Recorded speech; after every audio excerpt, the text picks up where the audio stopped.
I'm Brittany Lewis with Forbes Breaking News. On Tuesday, a House Judiciary Subcommittee held a hearing to examine potentially reforming emergency powers. Congresswoman Sheila Jackson Lee compared natural disasters and the January 6th insurrection.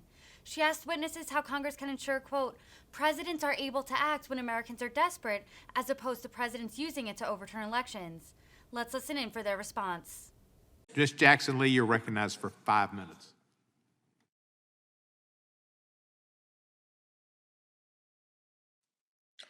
Good morning. Let me thank the witnesses for their, I think, very detailed expression. I think we'll look very deeply at their statements, their written statements.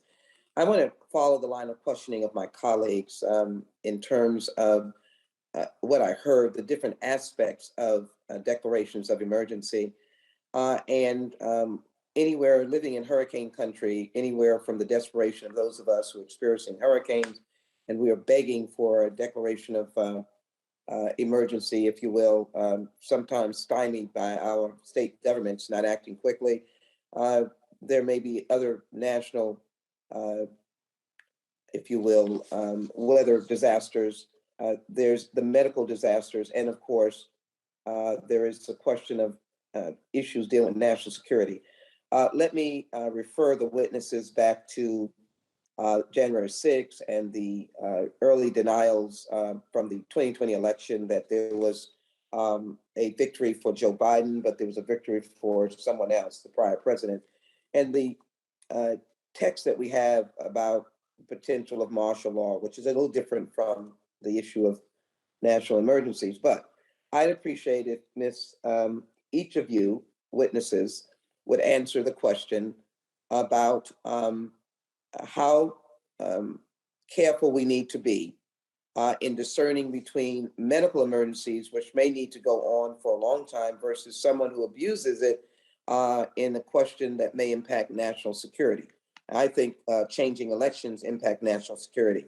So what kind of fine line do we need to make sure a president can act when Americans are desperate, as opposed to a president using it to overturn elections, to engage in conflict or war outside of declaration of war? So would each of you, starting with Ms. Godin, answer that question, please? Thank you very much. And Mr. McCleary, Ms. Dayton. Thank you, Congresswoman. I think Congress can and has made that distinction on its own in certain cases. And as an example, I will mention the Public Health Service Act and the provision of that act that allows the CDC to make regulations to prevent the transmission of communicable diseases into the United States from other countries or between states. That authority is not an emergency power. And that's because when Congress granted that authority, it knew that this was not the kind of thing that could be where the president needed to do something for a week and then might not need to do that after a week, that a communicable disease, that's hard to say, that is spreading across the country, that is a process. And Congress wanted the federal government to have in place the authority it needed throughout that process to try to limit the spread of that disease. So I think Congress itself can distinguish between powers that are going to be needed in the long term. Most legislation doesn't have a limit on how long the president can use those authorities, right? I mean, sometimes there are sunsets, but often it is indefinite. So Congress can make that distinction.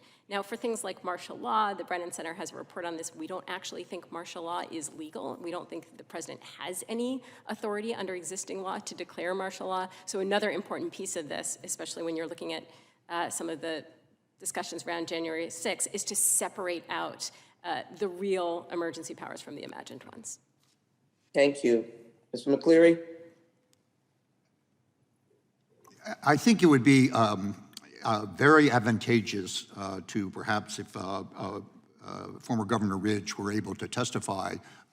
He's had a stroke, but he had to struggle with a lot of these issues. And over at Homeland Security, a lot of these PEDs exist, and they deal with all these issues of domestic crisis.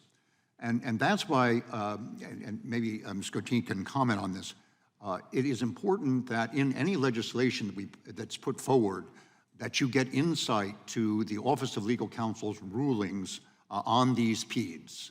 And are they using Second Amendment authorities, or are they using statutory authorities, or both in assuming these actions?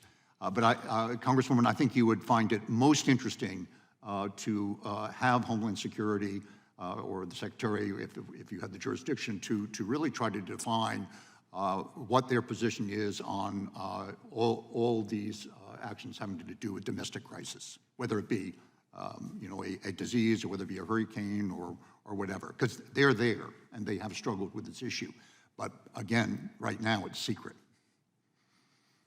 Thank you. And Ms. Dayton? Thank you for the question. I think there's two important Mr. parts Dayton, of my I'm sorry. response here.